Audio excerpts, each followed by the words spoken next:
So here we are and the system is broke. American dream has gone up in smoke. So stop sitting there all broken hearted. Let's get this motherfucking party started. Lady Liberty is ringing a bell, and we're driving us straight into hell. But don't worry, we got what you need. Crank up the volume till your eardrums bleed. Go and make America again.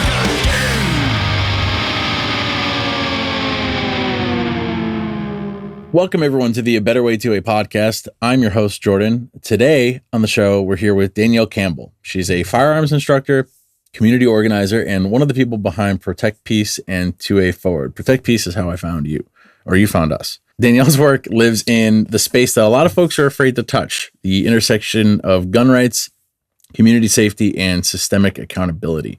Through Protect Peace, she's helping build alternatives to violence that don't rely on policing, while also making sure people have the knowledge and tools to protect themselves and their communities.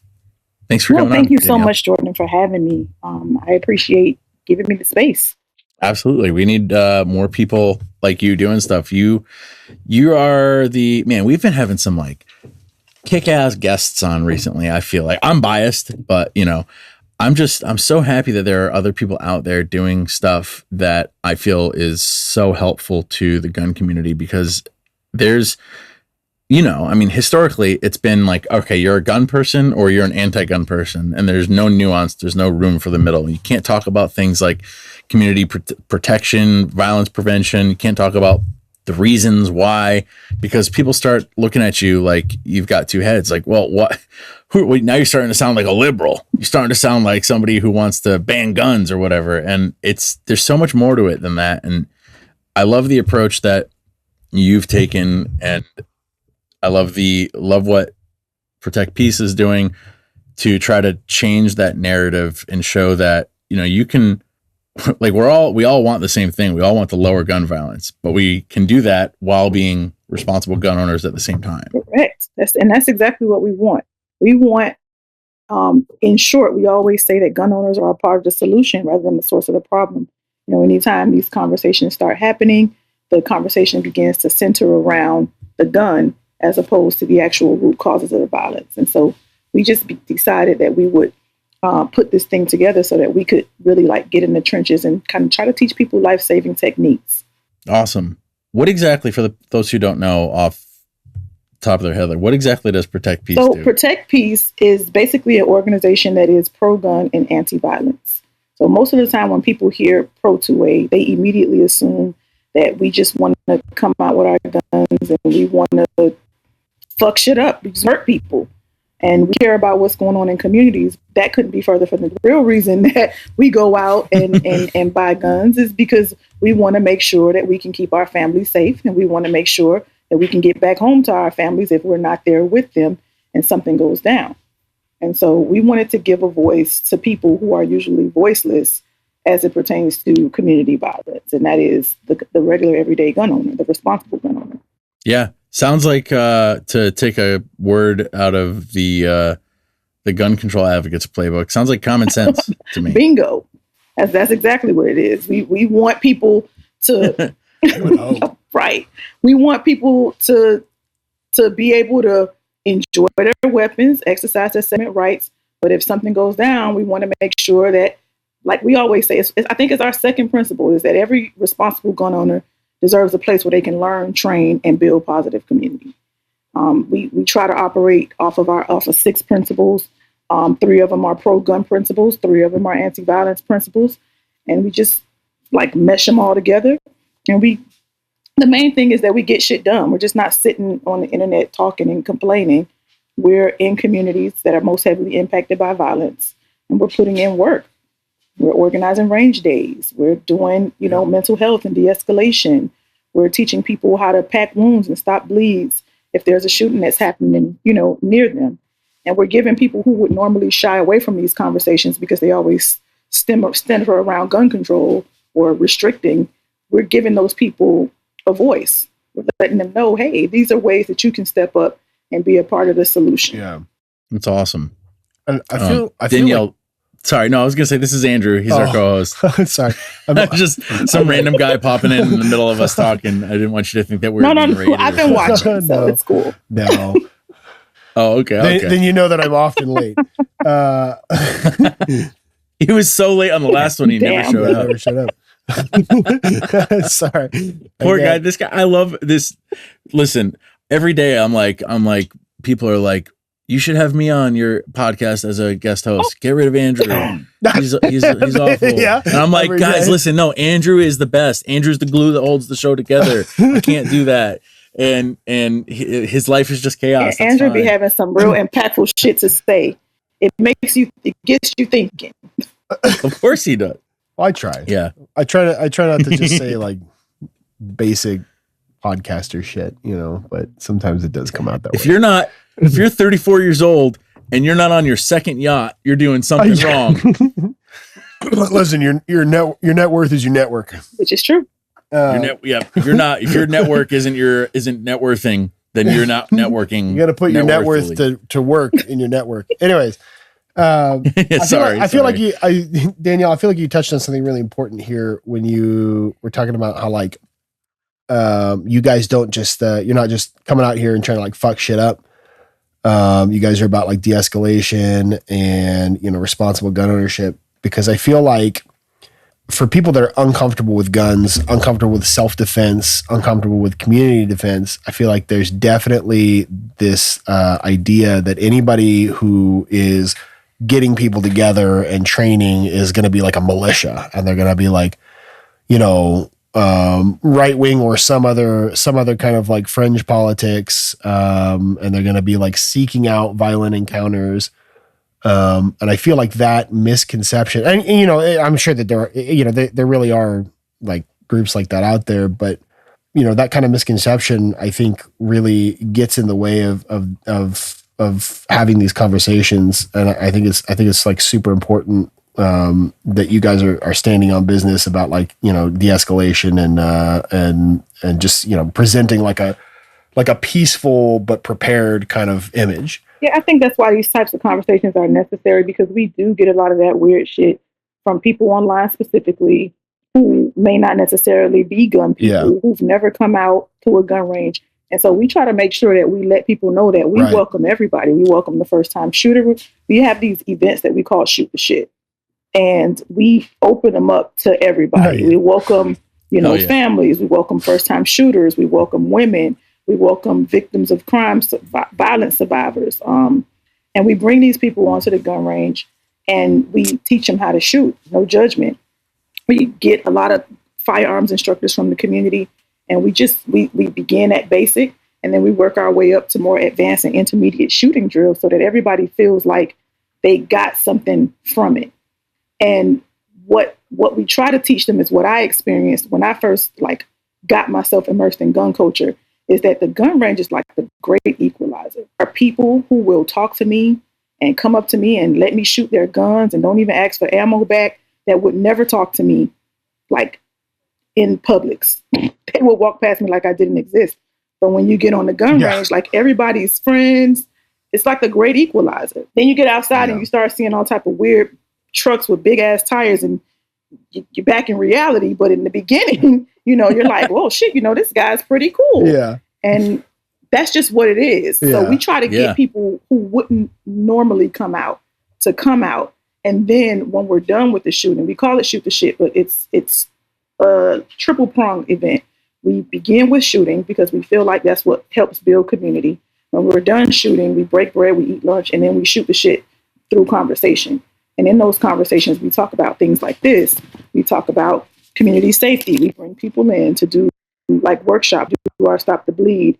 We have a great organization that we partner with that teaches people she distributes and teaches people how to administer Narcan. We do de-escalation. We've even done some somatics training where we teach people how to do deep breathing and centering to just calm themselves down when they're, frustrated. We try to give people the tools that they need to actually do something rather than just talk about doing something. I love that.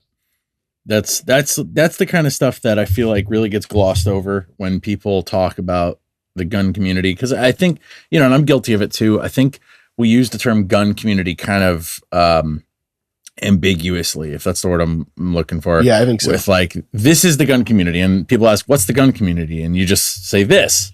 Like, there's not really all the like a meat and potatoes with guns. Right. All the people that are here, you know. But like, you know, when I say gun community and I use the term gun community specifically, I mean things like, I mean people like yourself and groups like Protect Peace and 2A Forward, and A Better Way 2A, but you know, just groups that are actually that are bringing people together, that are doing things that are there's something tangible going on that is benefiting the gun community as a whole. And you know, and that could be anything from having training events, having range days, to just getting people together who wouldn't normally hang out and going to get food or going to get breakfast. I mean, you don't have to be necessarily even be doing gun stuff to improve the gun community. Teaching somatics, like that's something that I would never think of, but that's something that helps people in their day-to-day lives. And if they're a better person because of it, they're going to be a better 2A or gun advocate. Absolutely. And then we've learned, and I think the way we came up with adding somatic component is we also do leadership development. So we take YouTube influencers, or gun tubers as we like to call them, and people who are Instagram influencers, and we bring them in and we do what we call leadership development. We set them down with a person who can teach them how to talk to the media, so that if there's a mass shooting and they're called on, they won't be saying dumb shit to the press. We give them media training. We give them organizer training. We teach them how to engage after somebody has come in and taken your course. How do you further engage with that person to keep them coming back so that they're continuously training and learning more?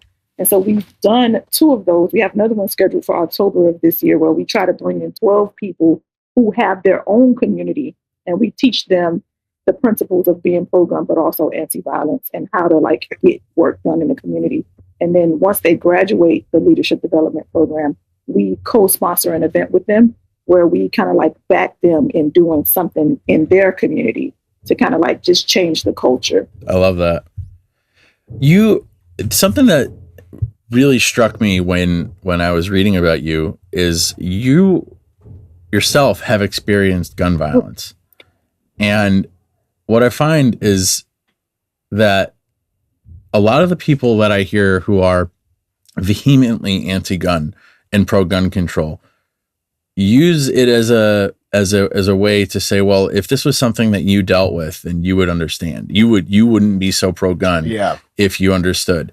And I don't ever want to diminish somebody's lived experience, because I think everybody's experience is valid. But for a lot of people, that would be a reason to walk away, you experiencing gun violence. But what made you stay committed to gun ownership and choose to lead in this direction? I'm a little bit weird in this, right? Because I've always liked guns. I've always been a guns and ammo girl. You got to be here. But I also grew up in communities most heavily impacted by violence. So if you know anything about Miami, Florida, I grew up in Opelika, and I lived there until I was an adult, a young adult, and a mom. And my neighborhood is so crazy that there was a police substation in my building, in the housing complex where I lived. And the police would come running through the building with guns blazing, like all the time. And so my first instance with violence is I was in middle school. I know, that's right? Wild. I was in middle school and I actually witnessed a murder. It's the craziest shit ever, because there was this guy and he was like the community asshole. And he would say like the craziest things to us kids as we would walk through. And some guy came and he was giving him a hard time. And I was like, I had the door open, I was cleaning, and I was like shaking sand from a rug. And this guy just, boom, boom, boom, boom. Oh my God, I was so scared. I ran in the house, I slid under the bed, and I didn't come out until my mom got home. That was the very first time that I had seen some shit that I couldn't unsee. Wait, so somebody shot the community asshole laid somebody down. Like he didn't give a fuck. He didn't care. Oh, okay. So that's so he. I was trying to figure out if this was like he would like fucked with the wrong guy, or if it turned out that he's fucking with everybody because he'll just like, kill people. He did that shit. He didn't care that people were outside. It was broad daylight. He did this, and so I was mortified. Yeah. I ran in the house and I was hiding. I stayed hidden until my mom came home, because I was petrified. I was like, this guy's crazy. He knows that I saw him. Too much TV, right? I was like, he knows that I saw him. Let me just stay in the back of the, Jesus. Until my mom, and I stayed in. I didn't go anywhere near the front of the house until my mom got home, and I told her what happened. And so that was my first like real instance, but it definitely wasn't the last. I had 9 personal instances. The most touching is my brother was shot 9 times in that same apartment complex. He needed to be airlifted out. And most people would say like, oh my God, that was something to see. He had a collapsed lung. He had to learn. And I tell him every time there's church or there's a tent revival, he needs to have his ass there because he was able to walk away from that. No bag, no limp. Oh my God. He was perfectly fine. Wow. And that wasn't his. Wow. Yeah. Wow. He was so fine that he went back and got shot a second time in a different situation. Yeah. It was a crates in that exact same building. But this time when it happened, we were adults both times it happened. We were in our 20s the first time. And then the second time it happened to him, he was a big grown man. He didn't even have any business over there. But I think what really shifted like the tone for me was when my assistant was killed. I think I was like 35 or so when that happened. And it struck me because she was just doing an everyday thing, right? She was driving home from the store and she was shot by a stray bullet. And initially I was like, oh my God, Miami is a terrible place. It's always something happening. It resonated with me because she was also a mother, same genetic makeup, 2 boys, 1 girl. And I dealt with her every day. She took care of all my scheduling. Like she did everything for me, and I was torn up by it, but it became a real thing for me when the story about what happened to her came out. So there was a guy who was being robbed in the parking lot of library. And he did what I would have done. He pulled out his weapon. He defended himself. But where he fucked up at is he wasn't responsible for every round that left his bullet. He shot out into the main street, and 1 bullet took these kids' mother away from them, and it really bothered me because this was the first time that I saw myself on both sides of things. With my brother, it was hard to listen to my mom cry, and, we didn't know if he was going to make it. He spent about 2 weeks in ICU, and we were, but this was different because I'm like, shit, for the first time ever, I felt what the person who committed this crime may have felt, because I was walking around with a gun in the bottom of my purse, no holster, irresponsible as fuck, didn't know how to use the weapon, didn't know how to shoot. I just had it because I always had it. And if I was going somewhere, I would just take it off the shelf, drop it in my purse and take it out with me. And when that happened, that was 2018.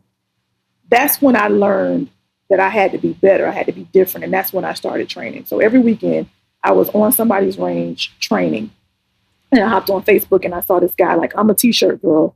I wear t-shirts everywhere I go, and most of them are Smart Aleck t-shirts. And I saw this guy with a Black Arms t-shirt on. And I asked him, I'm like, well, where did you get that shirt? And he was like, oh, this is a members only shirt. We are the first, all Black gun club in South Florida. And he was like, and you have to get this shirt. And I was like, well, say less. I mean, I shoot.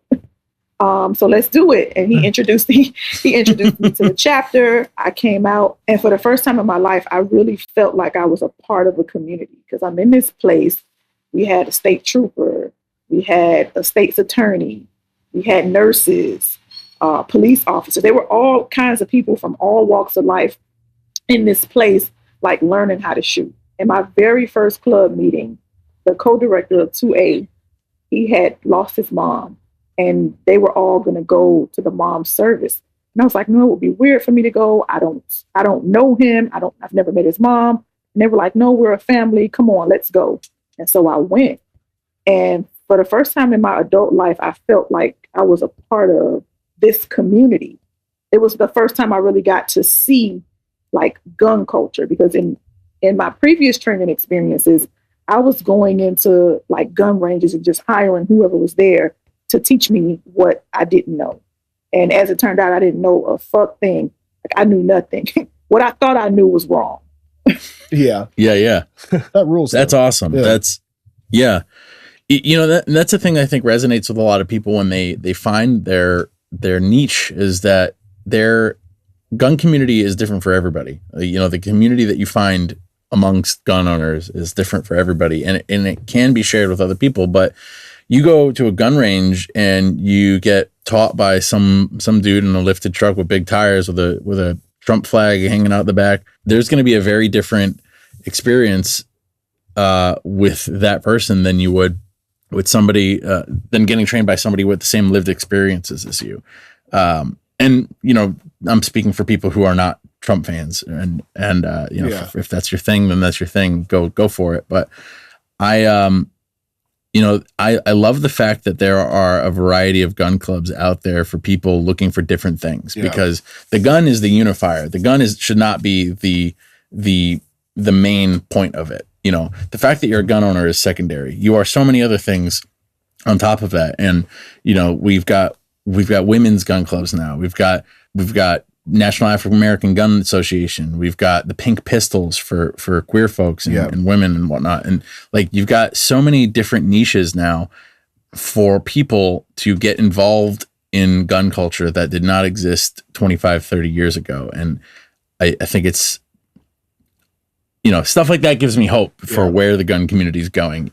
And even though we see all this gross shit that's still happening in front of us. And this is also not to say that you have to train only with people that look and think like you, but it's really nice that there's a widening kind of there's a lot of different perspectives that you might not have found in the training world, I guess. And also that it's shifting away. It seems like things are shifting away from big personality celebrity trainers to a bunch of local groups that serve their communities. It's true. And one of the main things that I always try to tell people when they think about gun spaces, even if the gun space is Black centered, we are not all the same. There are Trump loving, flag waving members of my chapter. Mm-hmm. We don't always agree.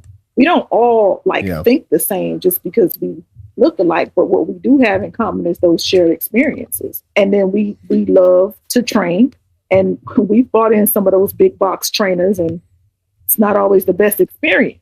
You get more when you train with people who are doing this every day and are not doing it out of celebrity, but they're doing it because they realize that there's a need, or they have this love or passion for training. Yeah.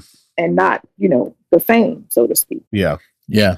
Yeah. That makes sense. When a training session goes so bad, he makes you sign an NDA before you leave. So so you do know. Yeah, it's a lot. I've heard. It's never happened to me, but I've heard about it. We've had some interesting experiences. Wait, this is a thing? No, I don't have any specific examples. I just know that sometimes it's some shit will go down, and the guy in charge will be like, all right, nobody say shit. Sonny Puzikas fucking shooting a guy in his shoot house because there was a guy in the shoot house, and he did a demonstration and didn't realize the guy was in there. Wow. And he was he tried to do damage control. This was early 2000s, I think, but just shit like that. Or just bad training all around. You get the curriculum, and it's supposed to have all this really cool shit in it, and then you get there and you spend 45 minutes of a 4-hour class doing inconsequential dry firing, and there's no real technique in it, but experiences. Got to get your reps. Yeah. $600 later, I could have done this shit at home. Yeah. Dude, that's insane. That's the thing, is there's so many, we tell people to vet their instructors all the time and give tips on how to do so. But there's so many people out there listen, if I could have every new gun owner find the post where we talk about vetting gun instructors, that'd be awesome. But the truth is, there are a ton of people out there with snake oil who, were GWAT vets from the 2010s, early to mid 2000s, whose experience was very relevant back then, but have not done a goddamn thing since then. Yeah. And their experience shows. But to a new shooter, they wouldn't know the difference. And so they're going to spend $600 for a 2-day course to learn techniques from some asshole who hasn't bothered to learn anything relevant since his time in the military. Yeah. And they're going to think they're hot shit. Meanwhile, everybody at the range who just did a basic 2 to 6 hour course from somebody who's current is significantly better equipped than they are. Get on the range and quickly learn how much shit you don't know. Yeah, that's it. And it's better to do, it's better to do this stuff sometimes, I think, as a group. I haven't done a lot of this kind of training, so I don't know for sure, but it seems to me like it would be good to have like a lot of different people, not necessarily in charge, but like, when you're training in a group, you can like bounce things off each other. You can be like, oh, actually that's a myth. That's not helpful. Oh, here's the thing I read about today, as opposed to like, even taking like the big celebrity trainer ego personality thing out of it. If you're just training from like one guy who's like ostensibly a professional, he could mean well and he could be trying to do the right things, but there could just be things that he's wrong about that he doesn't know, because he's not taking a bunch of training classes. And that's why I think conversations are so important. Like when we have our monthly range outing, before we step foot on the range, we always spend time in what we call the classroom having a conversation. And then we try to have conversations about like events that are happening, like current events, what's going on in the world, in what we call an open chat. And we just, continually bounce ideas off of one another and just try to keep a good network of other people who are paying attention to these things.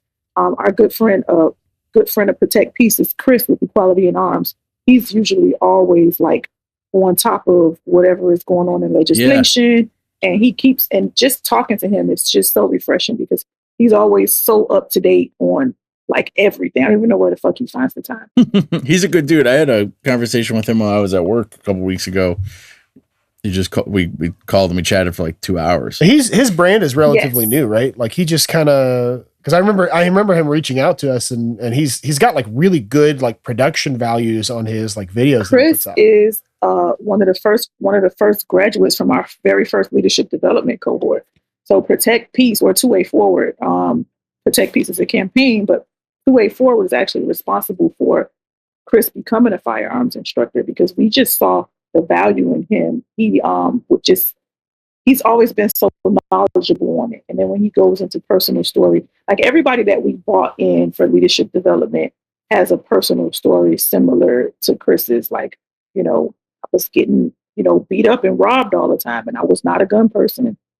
Had a couple of people that came through who lost his father to gun violence. We had another he's a firearms instructor, but his younger son murdered his older son with a gun that he left in the armrest of his car. So we try to take people who are, man, I mean, like real serious stuff. We try to take people who got into this work for reasons very similar to why I got into it and help them to shine and give them the tools that they need to go back and teach to the people that they already have in their nucleus, the people that they're already working with. Yeah. No, and that's a great thing to strive for, and I think Chris is a good example of where I didn't know that he probably told me, but I'm a space cadet. I had no idea you guys were associated. He just reached out to us, and we've interacted a few times, and I've been watching his page, and it's just like it's like clean. It's like good solid brain building. Chris has actually helped like with my own personal like presentation for my students. He's actually helped me get my presentation together because he's just really good with like the graphics and the marketing and it doesn't hurt anything that he is so knowledgeable. I think that's what like attracted my counterpart is actually who discovered Chris in a liberal gun club chat, just talking. He was like, this guy is amazing. Like we got to invite him to leadership development. Maybe we can get him to start a podcast. Yes, he is. This guy's hot shit. And he can shoot his ass off too. Yeah. So that's also very helpful to it. Yeah. You need people that can like, carry the message, right? You need people that can present it in a way that like, cause like I obviously I like what we have to say, but I think sometimes that we're not for everybody, and I think it's good to have people that can like go on the news and like not say fuck. That would not be me. And like, I could go on the news and not say fuck. No, I know you can. Andrew? I would struggle with it. I would definitely struggle with it. But that's what I mean. It's like, I would love to see you on the news though, Andrew. That'd be way more entertaining. I think if you see me on the news, someone has made a mistake. Someone was asleep at the wheel. Someone either from the news reporting has made a mistake, or they're reporting on the mistake that was made. The guy that's supposed to switch the feeds when things get too spicy fell asleep. Yeah. Danielle, how so obviously you're kind of an intersection between two very different groups of people. You got people who are pro-gun, and then people who have been victims of gun violence, and or just people who are not into guns. In your experience, why do you think it's so hard for people who ostensibly have the same goal to lower gun violence to work together to achieve that common goal, when one side is coming from the gun owner side and one side is coming from the I don't ever want to touch a gun and all guns should be banned side? I'm probably going to get beat up for saying this, but I think a lot of it is based in ego. I think a lot of people to be the one to come up with the solution. And I don't think anybody's listening to one another. Every time we have something, we always try to, like, as we go to all around to different cities in the state of Florida, and we always try to look for a violence survivors or advocacy group. And we always try to, like, make sure we invite those people out to our range days, because some of those people want to learn how to shoot. They just don't know where to start, or they don't feel like, they would be a part of community. But I think that we aren't having the right conversations. And so one of the things that we're planning for next year is we're working on a pro-gun anti-violence summit. We did do a panel just to kind of like test it out to see how it would go, where we actually brought leaders in the anti-violence space and in the Second Amendment spaces together to just have a conversation. The anti-violence people actually sat on the panel and they actually shared their story. The firearms instructors and gun club leaders that were in the room. And the conversation was so impactful that his idea to do a larger convening of that group to try to be the bridge for that conversation. Because I do feel like conversation needs to happen. Every time something happens, the media conversations start weaponizing mental health and villainizing the guns rather than looking at root causes to all of these things and figuring out what we can do to try to get resources into communities where people are needlessly dying, so that these norms that we have will begin to shift. And if you ask me, the perfect people to get that work done are the gun people, because we've already shown up demonstrating that we give a fuck about these things. We care about community violence. We care about what's happening in communities. But what will happen is when these conversations start, gun people will run off and shy off into the corner because the conversations are mostly based in restriction. And so we want to try to push out communication that shows that there's and for lack of better terms, a better way to do this shit. And so that's what we're trying to do. That's awesome. Yeah. And that's something that it needs to be a two-way street. There needs to be an exchange of information and ideas from both. I hate to even use the term sides, but both sources of input. Yes. Both perspectives. That's a much better word. I don't know why I don't use that. Well, because the whole conversation is dominated by people that feel like it's one side versus the other. It's I'm right, you're wrong. We can have this conversation, but the outcome is I'm going to convince you that I'm right, and you're going to run away crying. It's like they're very adversarial about it, and there's not enough people that like Danielle is saying want to listen. That want to like get up there with someone who's anti-gun because something terrible has happened to them and understand what happened and why they feel the way that they feel, even knowing that's not going to change your mind about being pro-gun, but just like taking in that information and listening without judgment is just it's so rare in this space, in this culture. On that panel that we sat down with Oswald Thomas, who is the president, if I'm not of the Alliance for Justice. He told us a personal story about how he was on his way to go and play professional basketball overseas, and he had gotten shot in the back, and I think that changed everything for him. So he started this organization where he tries to give victims power.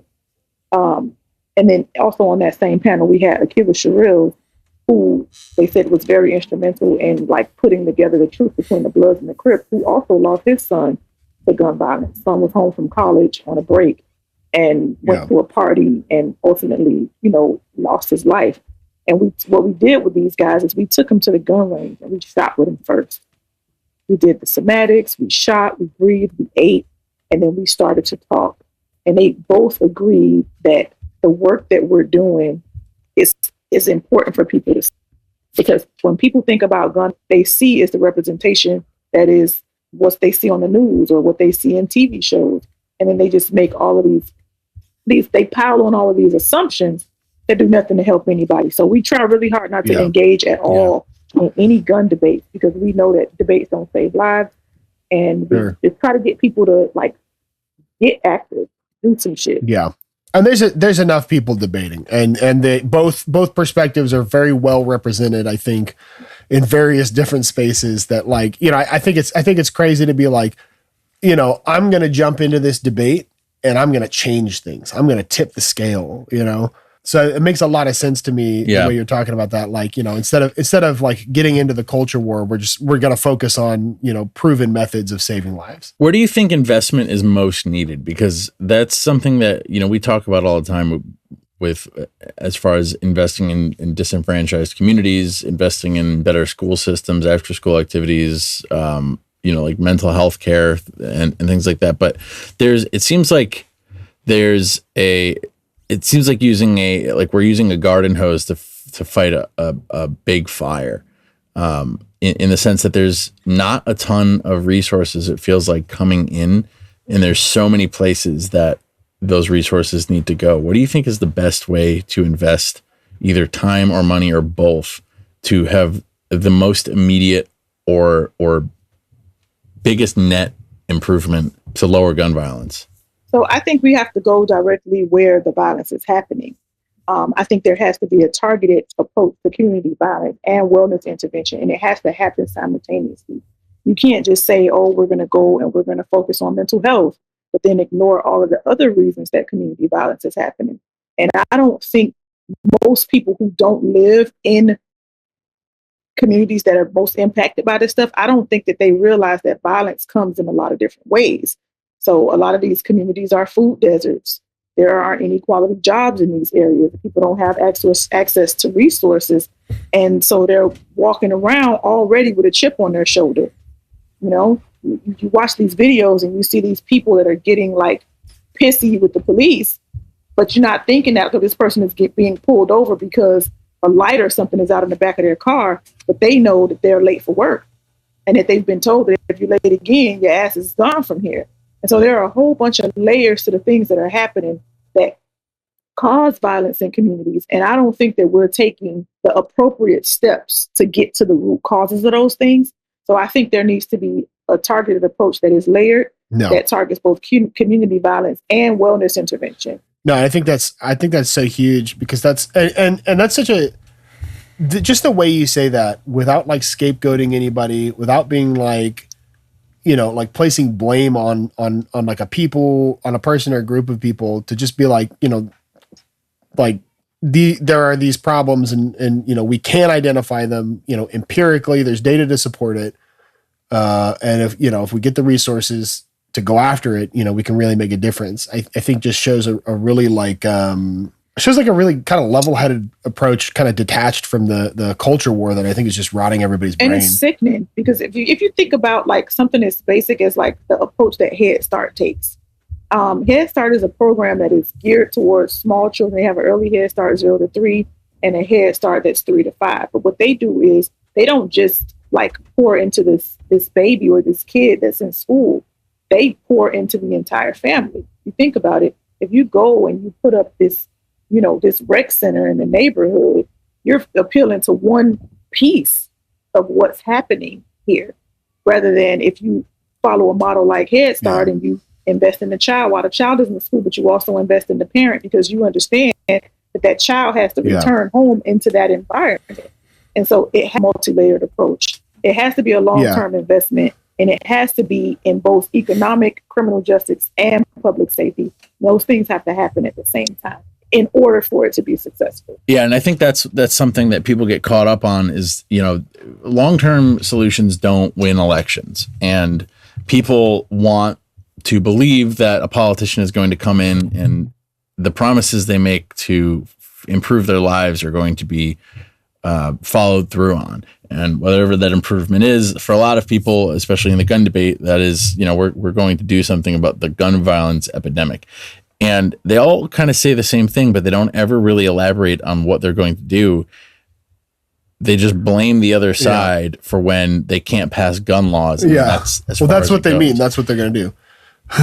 Yeah, exactly. And it's something that it's so frustrating because I think that it really it furthers the otherization of gun owners to this degree that we are the reason gun violence is continuing because our politicians, quote unquote, are the ones voting against these things without talking about the fact that, this proposal that was tried to that they tried to pass to, quote unquote, lower gun violence would never have worked or would work in the immediate time frame for only a specific group of people.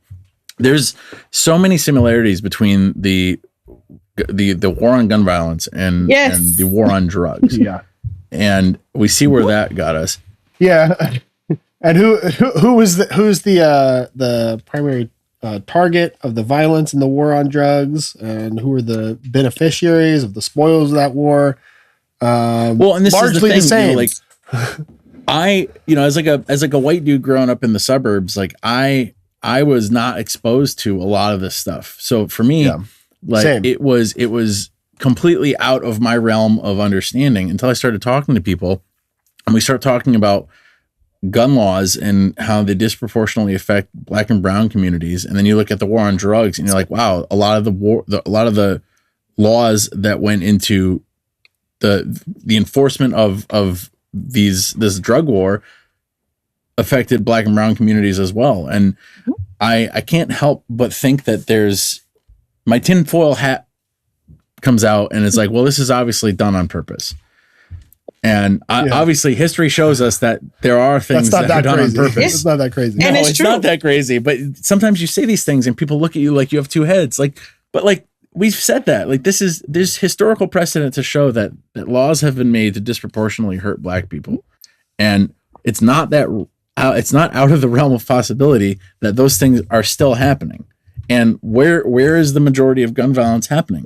In Black and brown neighborhoods. Yeah. And where are those laws going to be disproportionately enforced? Yeah.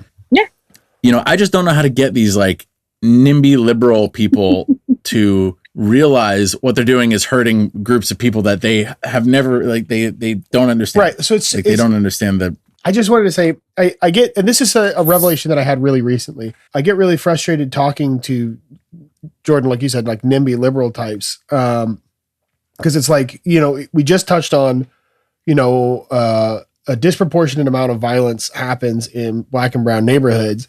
It's like, okay, we know why that might be, because of the disenfranchisement and the oppression of minorities in this country, right? But as soon as you say that, sometimes in a conversation with a NIMBY liberal, they'll peg you for oh, you're going to say something about race science, or oh, you're going to make cultural or genetic arguments. And, you get written off before you even get to talking about redlining and, the desperation of being economically oppressed. It's like the tinfoil hat comes back on. It's like, you're getting this two-prong approach. You're getting gun control from the left. You're getting racism and cultural crap from the right. And it makes it really difficult for anybody to hear a sound argument and understand what you're saying, because you're not coming from one of these mainstream polarized perspectives. Very true. So remember when those 6 principles, that's our third principle, simply read that the war on guns must not become the next war on drugs. And it's for the exact reasons that you stated. Yeah. That we realize that most gun laws are punitive, restrictive, and they come with fines that most people in Black and brown communities just simply cannot afford to pay. And so I always say it, and people get mad at me when I do, but I feel like any form of gun control is racist. We understand where it got its roots. We understand the very first times that these things were actually supported by big groups, and we know what this means. And so we need to figure out ways to kind of like make sure that the conversation is around investments rather than restrictions. Hell yeah. I'm gonna have to remember that and just like keep that stuck in my brain. Investment rather than restrictions, because I think that's the first time that I've really like heard that and understood like that like what that means, what that phrase really means. Well, you look at it like there's so much that we've learned about. I'm going to draw a similarity that I understand as a parent. We've learned so much about childcare in the last like couple decades. Yeah, that we've now determined that punishing kids in the way that we used to punish kids does not make them better kids. Figuring out why they're behaving in the way that they're doing and investing in the time that it takes to correct that behavior or to figure out why that behavior is happening in the first place is what turns them into better behaving kids. So we do that now because it's the science is there that says you're not going to teach your kid that you're not going to improve your kid's life by scolding them and putting them in timeout. You're not going to improve a community by throwing the community members in prison when something bad happens. You need to figure out why bad things are happening and fix those problems. And that's exactly what we do.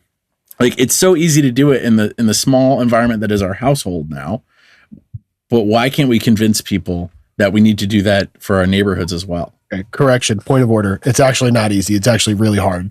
It takes a lot of work. It's easy to understand. Yeah, easy to understand. It's hard to do. It's easy to but that's the thing. It's easy to understand. This is what. It's much harder in the moment to be like, okay, she's not giving me a hard time. And that's essentially what it is. But we don't do that. And I don't understand why we don't do it. If I could impress one thing upon people, it would be that debates or restrictions do not save lives. Like none of those things that we're doing saves lives. We've been doing them over and over again. You know, you have people calling for gun control, and then when you ask them, like, do you know how many gun laws actually exist? Do you have a clue? Like, you're calling for this thing, and this thing is already a thing, but did you know that? Or are you just saying what feels good to you in response to something bad that happened, in response to something that doesn't feel good? And if I could get people to understand that, I think that we would. My co-director, he uses this statistic all the time. He talks about, I have it written down, and I hate reading for people, but I want to say this because I think that when people talk about all of the things that they care about, when you think about 100,000 people dying from drug overdoses and an additional 100,000 people dying from alcohol-related death, many of the deaths that happen, guns, drugs, and alcohol, all of this stuff is happening in the exact same communities. And in a lot of instances, this shit is happening in the exact same families. We keep coming up with all of these get tough approaches, but none of this shit is working. And so it's like, okay, what can we do to kind of change some of this stuff, if not everywhere, but like where we are? And then once we get like data to show that this stuff is working here, how do we get this to scale? How do we get people to do this in other communities? Even if we can't be there to like walk them through how to do it, like let's create a toolkit or something, and let's figure out how we can replicate this work in spaces, even if we can't physically be there. What we're doing right now is just not working. No, I agree. And you know, that's one of the things. It's like the definition of insanity is doing the same thing over and over again. Even though expecting different results. And I think people are so caught up in this culture war of getting at the opposite side and feeling like you're right and they're wrong, that they're not realizing they're repeating themselves, or that they're banging their heads against the wall and wondering why their heads hurt. One of the things that bothers me the most about these common sense gun control organizations is that they have so much capital, they have so much ability monetarily to impact the communities that they say they care about, but they use it on lobbying for politicians to vote a certain way. And then when the law that they wanted to pass does not pass, they blame all of the results of the inaction on the opposite side. So the fact that there are still people dying, still school shootings happening, it's because the other side did not vote the way they wanted to. Meanwhile, millions of dollars invested in communities. Like, it doesn't sound like a lot in the grand scheme of things, but these are not $1 million organizations. This is the gun control apparatus, if you will. Now I sound like a weirdo, but it's $1 billion industry. Yeah. And there's a lot of overhead. So many things. A lot of people are getting paid. Yeah, there's 100%. There's so many things that can be done with that money that do not require waiting for legislators to move their asses. Yeah, that have real world immediate impacts. And that's the thing that I want people to realize is, like, we need to start holding these people accountable. You're holding on to all this money and you're promising these things. You're just as bad as a politician who's saying that they're going to do something and then fail to do it. Yeah. Like, it's just as bad. And it's, man. How many meal kitchens do you think Bloomberg could have funded with everything he donated to, his gun Giffords? I never want to talk to any of these people, but the Bloomberg is one person that I would love to talk to. I would love for him to just open up. Again, I'm nosy and I go online and I look at things. I would love to know if you actually took the billions of dollars that you spent over the course of the time that you've been doing this and funding these websites with these twisted statistics and all of this crazy information that people just look at and take as gospel. If you took a fraction of that money and invested it in the type of work that we're doing, there would be immediate changes on the ground. If you spend it to run these ads and say all of this crazy shit and nothing has changed. You've been successful at nothing. Like nothing. None of it has worked. And then, but every cycle, this is the approach. And I just want to understand how it makes sense. Like, you look at prohibition, you look at the war on drugs, and you see that these things just did not work. And then you come back and you're going to do it again. This is where I get salty and I say, it's not intended to work. Yeah, and that's what I was going to say. It's intended. This is. I don't think that I don't think functionally it's meant to solve the problem. I think what it's meant to do is keep the hamster wheel moving, the hamster wheel of funding going, but from donations from empathetic parents who do want to make change and who think that they're spending their money wisely. And because I don't think the moms in Moms Demand Action on the ground level are bad people. I think the ones up top who run the organization and know where the money's going and what's not happening are morally corrupt. Yeah. But I don't think the majority of their followers are bad people. And I feel the same way for most of these organizations. Like, if those moms, they're demanding action, it's just unfortunately not the correct action. And if we could get in front of a group like that, and the people that they're demanding it, because a lot of them own guns, a lot of them shoot. Yeah, man. Craziness. And I always kind of think that there's like two options, right? Like, with someone like Bloomberg, either he is truly a vicious racist idiot, or he is knowingly, like you said, just keeping the funding machine going and just lying to everybody. And those are both kind of bad, right? Like, I mean, neither one of those is like a great look. Or two things could be true. Yeah, true facts. And I think about there's a quote from Bloomberg from an interview with him. I think this was in the 90s. I think maybe he was like mayor or something at the time. He was in charge of something, and they were asking him why, at his behest, the police were focusing on these black neighborhoods in New York City, and he said because that's where the crime is, which either completely misses the point of the question or is just like viciously, brutally sarcastic. And it shows how tone deaf he is. And it's hard. Yeah. It's hard to tell. It just shows just how tone deaf he is. You take a group of people, you pigeonhole them into the shittiest places known to man. You limit the resources. There's no access to nutritious food. There are no quality jobs. And then you want to know why shit is happening. Like, be for real. Yeah, and people talk about these like takeovers, and like when I lived in New Haven, the big thing was like people riding dirt bikes and quads downtown, and there's such a weird disconnect that people have when. So like I rode motorcycles for years, and a lot of my friends were in the circles that rode motorcycles, and they, knowing how much fun they had on motorcycles, could not even begin to fathom why kids would get on these unregistered motorcycles and dirt bikes and quads and go ride down the street. And I this conversation came up once. I remember talking about how it was a way for people to do something fun who didn't have a lot of fun things to do. Yeah. And like that's or didn't have the money to go to the place where everyone says it's okay to do it. Oh, go ride the trails like everyone else. You mean the trails that are 85 miles away that you need a pickup truck and a trailer and you got to take off work and you got to buy gas and and it's crazy. Like y'all just do that. We'll just fucking. I can disagree with something being done. Like I don't think stopping traffic and doing donuts in the middle of the road is a good thing. Yeah, but I also don't think that people do it because they're bad people. Yeah. I think people do something like that because they're trying to find happiness. They're trying to do things that are fun, just like you and I do. But the resources are significantly more limited. To, like you said, there's food deserts. There's fun deserts too. Yeah. There's like entertainment deserts. Like you go to a lot of these cities and it's just where people live. Yeah. There's nothing and that's else. Exactly what it is. Those third places. You go to a community where there's lots of despair and there's nothing to do. The parks don't have the basketball hoops are down. There's nothing to do but like walk around. So if you see people like the kids get together and there's hundreds of them and they ride bikes.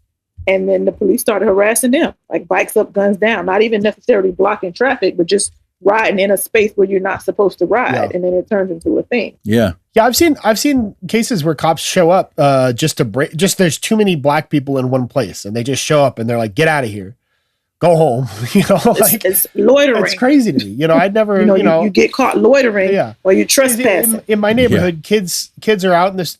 Yeah, kids are out in the street playing all the time, but it's just like too many of them, and they're just the wrong kind of people, and that's a crime. But that's the thing: you'd rather arrest or fine people who can't afford to be arrested or fined than to figure out why those things are happening in the first place. Figure out why there's 30 people hanging around at a gas station at 2:00 in the morning. Maybe fix that problem, and then you'll get rid of the people who are loitering. Yeah, and also here's another tangent. When somebody grows up their whole life realizing that every time they try to do anything to improve their circumstances, they're going to be charged with a crime or threatened with being charged with a crime, they're not going to feel the same way that you and I feel about crimes and like what that means for themselves and for society. Like it's just not. What do you mean, like? Well, no. So it's like okay. So imagine you go your whole life and everything that you do, a cop shows up and is like, you're a criminal for doing this. And then by the time you're 18 and you got to make money and you can go get a job or you can go rob somebody, it's like, oh, I've been doing crime. I've been doing crimes my whole life. Like they told me that just being alive is a crime. And now it's like not uncomfortable. And I think that's why we got to give people things to do. Yeah, like a desensitization. Give people spaces that they can be in, movements that they can feel like they're a part of, things that they can do to kind of shift some of that. So, for example, one thing that is heavy here, and in places like Chicago, you have people who pick up their first, like you said, crime because they're carrying a weapon. Because they didn't know, like, okay, I'm 21, I can legally carry this weapon. But nobody's teaching that. Right. So they get the gun and they go out with it, not realizing in places like Chicago that they need a FOID card in order to be able to do that. And so now you're a convicted felon and all you want to do is protect yourself. So that's one of the reasons why we believe that you're supposed to get out into the community and make sure that people understand that they have rights, what those rights are, how to exercise those rights, and then how to be a part of something positive. Here's something positive that you can do with this thing that you now have, with this tool that you now have, with this newfound. Because for me, shooting is about safety, but it's also fun. Like I enjoy going to the range. It's therapeutic. Yeah. These children start getting on my nerves in this house. I'll go to the range. I'll find me something to do, So it's just about making sure that people understand those options. Yeah, and a lot of people don't understand them. And then in Black communities specifically, gun ownership is very taboo. They feel like if you're not military or police, then you're not supposed to have a gun. So for a long time, I wouldn't post about being a gun owner. I wouldn't post about going to the range. And then my chapter's vice president kind of doubled down. And he was like, how are we going to change the narrative? How are we going to show people what responsible gun ownership looks like if you, a mom, a grandmother, a manager are unwilling to talk about this thing? How does it become more normal And so then I just went crazy. And I'm like, okay, well, let me just show you what I got today. Let me show you a picture of this. Let me show you that. Let me show you what I'm doing on the range this week. And it just became a thing. Like I never saw myself becoming a firearms instructor and wanting to like teach people. And I don't really teach classes. I mostly work with like battered women. It's my community service. I take women to the gun range and just like teach them how to shoot, how to be safe, you know, and just assess and trying to make sure that they're not in an already domestic situation before I kind of like encourage them to shoot. And just giving people skills and tools that they need to, and teaching them how to decompress. Because like I said, it's therapeutic. It's the new shoe shopping. Yeah. Well, I think, you know, you said it, there's being hesitant to tell your community and like your friend group that you're a gun owner is a very real thing. There's risk involved with that for a lot of people who are gun owners, but don't feel that they can openly express that with their family, their friends, for fear of how they're going to be perceived. But the only way to get past that is to normalize gun ownership. And, you know, as much as it sucks, somebody has to do it. Somebody has to be the one to get that snowball rolling. And something that I've heard for years is that there are more gun owners than you know. Every time somebody from the anti-gun side fetishizes what a gun owner looks like, there are a dozen people around them who carry guns who they would never expect. Yeah. And that's because it's this certain idea of what a gun owner is has been normalized. And we need to do a better job of normalizing that the average person can own guns. And this is what they look like. They look like you and I and Andrew. I had a friend, a former colleague who was running for office. He's a gun owner. He liked shooting. He wanted to join our local chapter. But he was like really, really concerned about people knowing that he was a gun owner. And I was like, you know, you might be very surprised that you might get more support because there are more people who are gun owners than you know. And that's kind of like a part of the reason why we started this, because gun owners are often seen as like a part of the problem rather than a part of the solution. And so we are in a lot of these spaces already. We're just not telling people that we are gun owners. You know, we are at the school board meetings. We are in the community spaces, you know, volunteering and feeding the homeless. But nobody knows because we got our weapon properly concealed and we don't feel comfortable like being out front because we get villainized so much. So we want to kind of change, to put responsible gun ownership front and center. And we want people to see us doing like really impactful and cool shit that's important, you know? No, I agree. It's one of those things like so I'm getting ready to next weekend. I try not to say things that are going to date the episode because I don't know when these episodes come out, but next weekend we're going to Middletown Pride with a bunch of really cool people. And I'm expecting the way that it goes with most public appearances where, you know, the majority of the people who approach the tent are going to be happy to see us, but there will be an occasional experience that could be used for growth. And I think these things, just getting out in public and showing people that, hey, there are people out here who are not who you thought, and they own guns, is really important to furthering that normalization. Because whenever you have somebody who, we were talking about Fox News in the last episode that we recorded, not the one that is going to air. Right. We were talking about how Fox News is really good, a lot of news, but Fox News specifically is really good at painting a picture in people's minds of who their enemy is.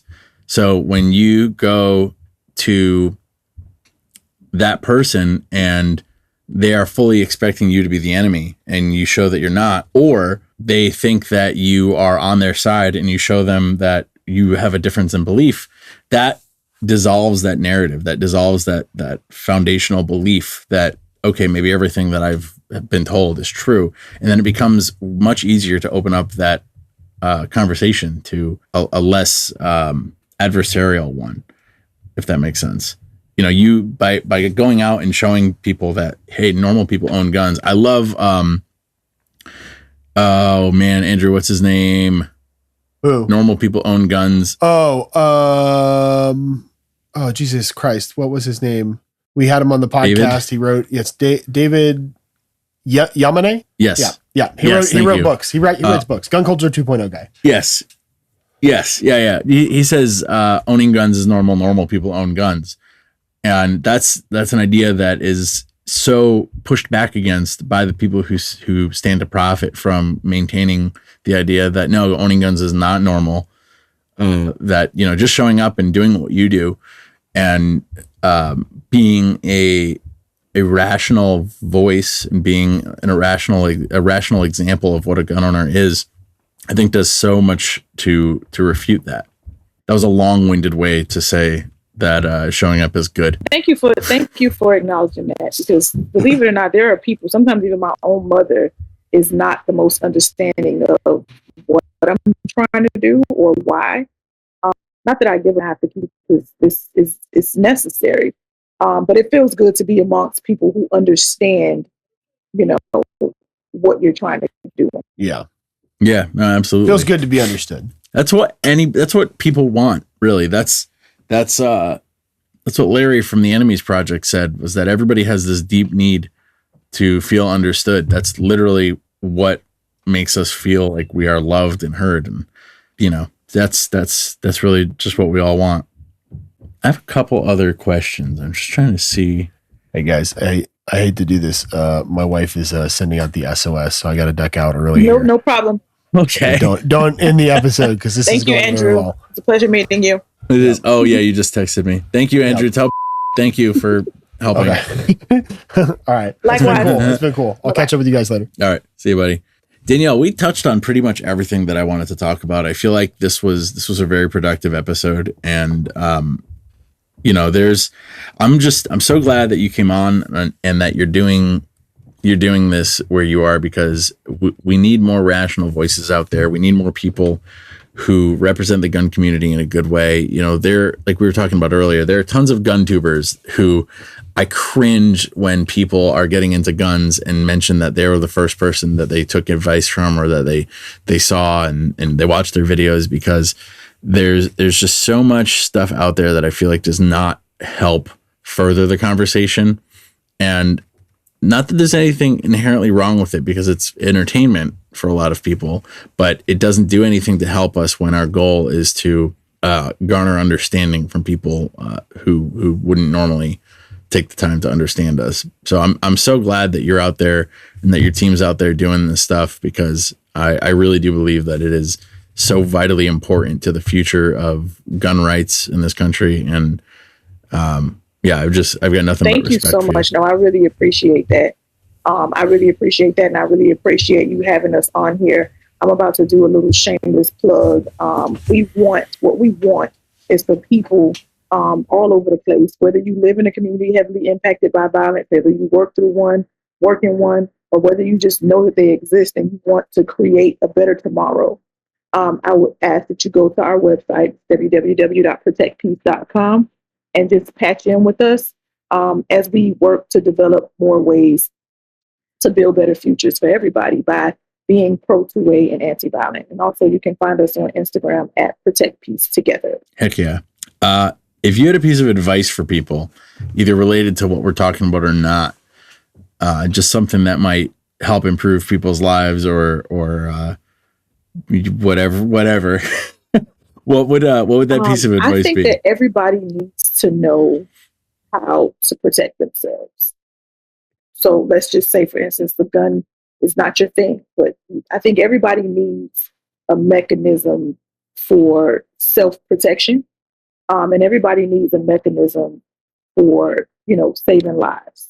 So if you take nothing away from this, find something, a way, even if it's just getting into a jiu-jitsu or martial arts class, find a way to defend yourself, and then learn a life-saving technique. Take a CPR class. Most hospitals have Stop the Bleed workshops that are at no cost to attend. Learn the Heimlich maneuver. Learn something that you can do in your community to save lives. If nothing else, I would ask that everybody do that. That's a good piece of advice. There's a lot out there that people can do that I don't think they realize they can do. maybe not so much our audience because it's probably mostly gun owners or people, but or people. Yeah, I don't know. I hope it's all people. There's jiu-jitsu is great. I cannot wait for my daughter to get to the age where she can appreciate it and do well with it. Because I feel like it's such a valuable skill to have. But yeah, stop the bleed, learn to shoot, all that fun stuff. I have these really cool little things that I use to train, like moms, and they have kids in the house and they have weapons in the house. I have these really cool little training. It's almost like a toy that I use to help to even just see what their kids would do if they left the room. I'll send you a link. It's a good thing to have, especially if you have weapons in the house for your baby. She sounds so cute and it's funky. Yeah, I've had a lot of conversations about when would be the right time to start talking to her about guns and at a level that's appropriate to her. There's been a couple times where I've been wearing my gun and I carry appendix where she's like climbed onto my lap and it's obviously holstered and there's no way she could pull the trigger, but she notices it and I kind of brush it off and like I'll go upstairs. 99% of the time, I think it's only happened once. When I get home, I usually excuse myself. I say, "Oh, Daddy will be right back. I have to go upstairs," and I go and put it in my safe. But I want her to know. I want her to be comfortable with what a gun looks like. I want her to know what a gun looks like, and I want to know how. I want her to know at a bare minimum what to do if she ever finds a gun. So that's something that at some point we'll have that conversation. But that's a great starting point. Just if you see this, what would you do? And they have some cool little kids books, but mostly just through conversation. My granddaughter is 7, but she's still extremely hard-headed, so she has had no real education. But yeah, I think it's important that exactly what you said. Each child has a point where you will know if they're ready to get that education. Like my granddaughter is 7, and I still haven't taught her anything because she doesn't listen very well. You ask her to do something, she's still laughing, and she thinks everything is funny. And this is a skill that I need you to be able to listen. Like when I ask you to stop, I need you to stop. I don't need you to and just keep going. So she just knows basic stop, don't touch, tell an adult. She doesn't have any skills outside of that as it pertains to a gun because she's not there yet. So I get that. It's different for everybody. I'm sure that it's going to be a similar situation for us. I have an echo again on your side, but that is probably something I did when I left and came back. It's okay. I think everything was great. And again, thank you for doing that. I think it went well. I appreciate the space. I look forward to seeing what you come up with, and I'll be watching because I'm a watcher now. Oh yeah, leave a review. I will. I know I subscribed to that. So let me get the numbers up. So I will. You want it on YouTube or you want it on wherever I know we've got a decent amount on Spotify. Apple is a review desert for us, but I'll go over there. Cool. But yeah, no, if you're check out Protect Peace and what Danielle's doing and it's so funny with this echo. I remember seeing videos of people trying to talk while hearing themselves. Oh, that actually helps. Sorry about that. While hearing themselves talk, and they sound like they're losing their mind because they can hear themselves talk at a delay in a soundproof environment. It's a really funny thing. But anyway, yeah, I appreciate you coming on. This was an awesome conversation. And if you guys like this episode, go check out our Patreon. That's it.